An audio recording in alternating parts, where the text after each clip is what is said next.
فيديو جديد وخبر جديد على القناة. دائما كنسمعوا مقولة الرجل المناسب في المكان المناسب.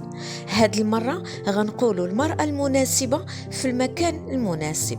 سميرة سيتايل عينها جلالة الملك محمد السادس سفيرة للمغرب في الجمهورية الفرنسية بعد ما بقى هاد المنصب فارغ لمدة سنة.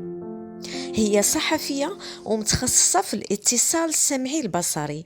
السيدة سميرة سيتايل راكمات تجربة ديال 32 عام، وهي خريجة ديال جامعة باريس ديدرو تخصص اللغة والحضارة الأمريكية، كذلك المدرسة العليا للإخراج السمعي البصري.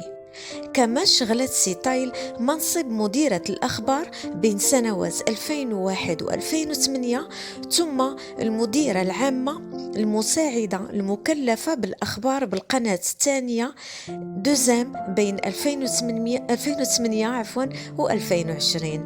وكتعتبر السيدة سميرة سيتايل عضوة نشيطة في عدد من الجمعيات اللي كتعمل في المجال الاجتماعي والإعلامي، وقامت بإخراج عدد من الأشرطة الوثائقية والروبورتاجات الكبرى واللي ساهمت في النهوض بالصحافة السمعية البصرية بالمغرب وفي بلدان إفريقيا.